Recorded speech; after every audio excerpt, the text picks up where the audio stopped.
All right, guys. Talking to you today about my pre-contest nutrition plan and some of the things that I'm doing with it, and a couple of things I'm experiencing already in the first couple of days here. Mainly, I want to talk to you guys today. I got some notes so I stay on track. The goals of my pre-contest, bodybuilding pre-contest nutrition plan, really of any fat loss plan though. Number one goal, it really should be to spare as much lean body mass as possible. That's not going to be for everybody. Maybe if you have something coming up where you really need to lose a ton of body fat, you can put that somewhere on second or third as goals. But for getting ready for a bodybuilding competition, I need to spare as much lean body mass as possible. That's goal number one. And right next to that, number two, which is probably the more obvious one, is to lose body fat. And the third one would be to be able to kind of maintain intensity during my workouts. So that's 1, 2, and 3. They're tough to all get to happen together, and definitely they're opposing. At least the first two are opposing. Losing fat and building muscle are opposing, but losing fat and maintaining muscle are very hard to do. Not necessarily opposing, but very hard to do. I'll talk about a few reasons why that is. I mean, it makes sense probably, but a couple reasons why that is. One, you're at a calorie deficit when you're losing body fat. So to gain muscle mass, you have to be in a calorie surplus. All right. There's a couple ways to get it. Maybe a calorie neutral with some supplementation, amino acids and stuff like that. But that's very hard. That would be the holy grail of bodybuilding, or a holy grail of most people for working out. Increasing lean body mass and losing body fat is what most people are coming in the gym to do if you're working out. So let's talk about me specifically here. It's tough to do, have to get these three goals together, right? So what we have to take a look at, first off, is some of the hormones in the human body and how to manipulate those hormones to reach our goals. And we're going to talk about mainly two today. We'll touch on a third one: insulin, cortisol, and testosterone. Testosterone we're not going to touch on a whole lot right now. I'm not going to, a little bit. So maybe we'll just start with that, get it out of the way.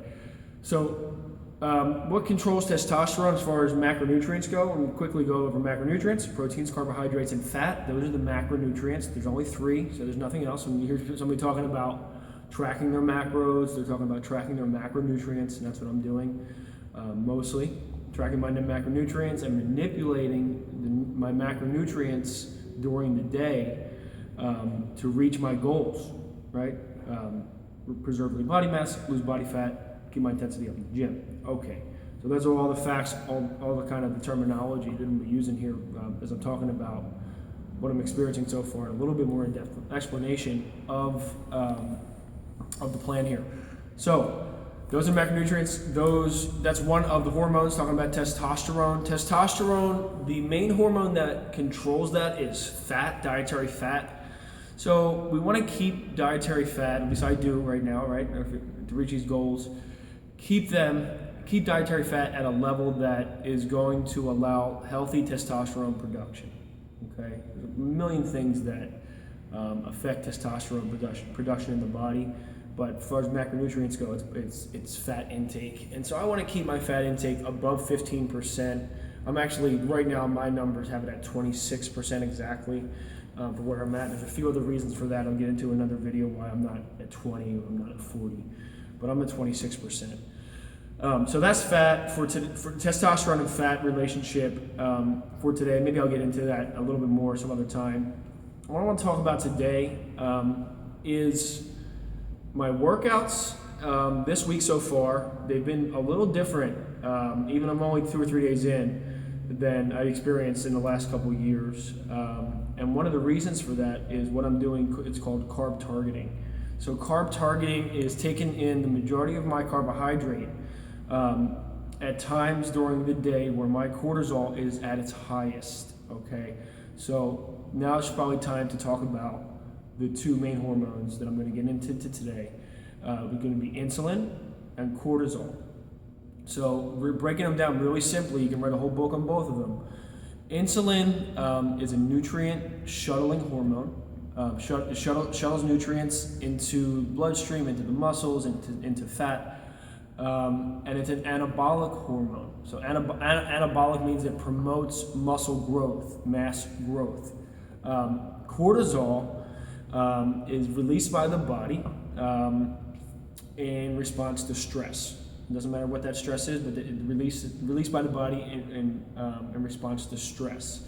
Again, real simple explanation of these hormones today. So cortisol is a catabolic hormone. Catabolic means muscle wasting. So we'll actually waste the muscle. We'll pull amino acids from the muscle to deal with the stress of the body.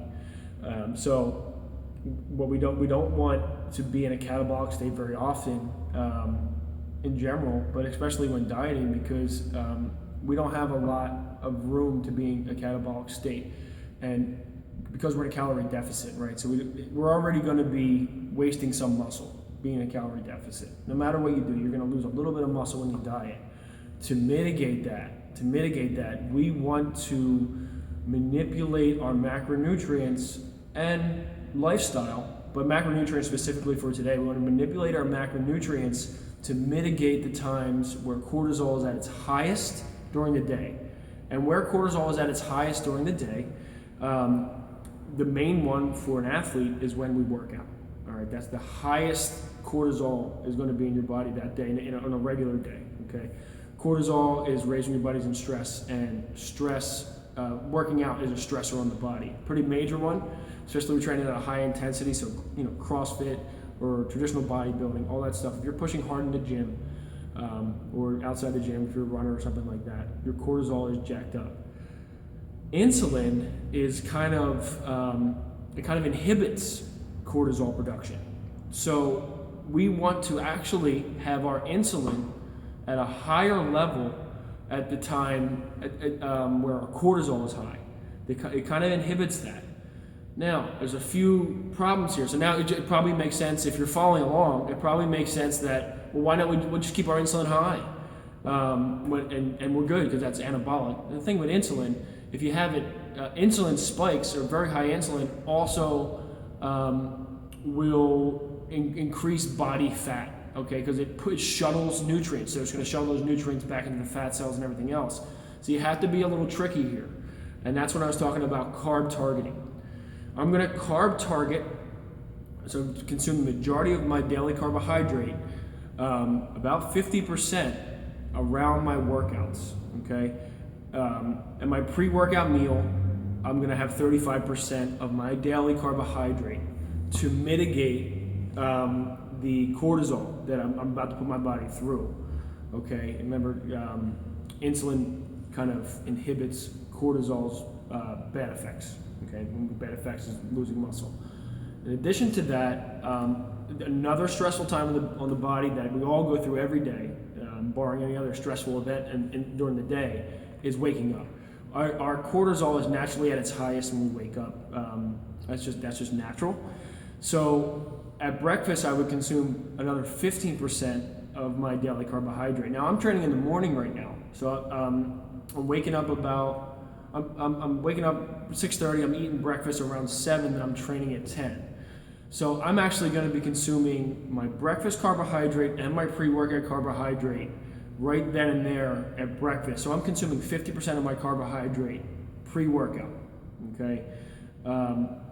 This is interesting for me this week working out. It works, it definitely works. My muscles feel really full because I have a lot of glycogen in my muscles from the carbohydrate, but what I'm noticing this week is I am cramping like crazy. My muscles are cramping. Anytime I get any of my joints into extension in a workout, I'm cramping up like crazy. Even on today, I was doing burpees. We did Filthy 50, and I never cramp up on that type of movement, but I just couldn't even let my arms come to extension off the ground. One of the reasons for that is that carbohydrate produces glycogen, and glycogen forces water into the muscle, which is a good thing for performance. It's awesome for performance.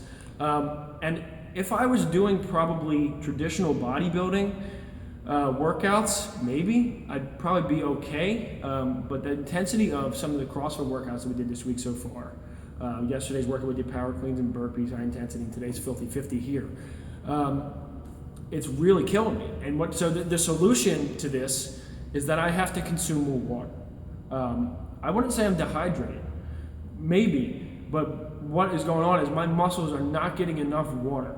They're trying to pull the glycogen is being pushed into the muscles from the increased carbohydrate from carb targeting around my workouts, but I'm not getting enough water into my muscles. So I got to really focus on super hydration probably when I wake up in the morning. So I'm going to try that the next few days, see how it goes. There's a lot of moving parts this year for me. I wasn't a CrossFitter last time I did bodybuilding. It's 9 years ago. So a lot of moving parts in the nutrition plan for me this year. It's a sound plan, absolutely, because I need to carb target those meals to reduce the negative effects of cortisol and take advantage of the times where insulin is going to help me. And of course, that's going to be around the workouts and stuff like that. But also have to be conscious, and I'm going to continue to train CrossFit with maybe some isolation movements on Fridays and stuff like that, but probably not a whole lot of it. So I got to be conscious here of what I'm doing and understand what's going on with my nutrition. So that's carb targeting, talking about the different hormones that are being affected by a nutrition plan like this, and it's fun for me. I'll be shooting a bunch of these videos to get you guys up to speed. If you have any questions, I get that probably this sounds like mumbo jumbo to most of you guys. Ask me. Post in the comments underneath here on the website. There's a place right underneath here to post. Or post in the Facebook group, or just ask me in the gym. I prefer that you post it online because probably everybody else has no idea what I'm talking about too. So post it online. I can answer questions for you guys as I'm moving through. So that's about it for today, guys.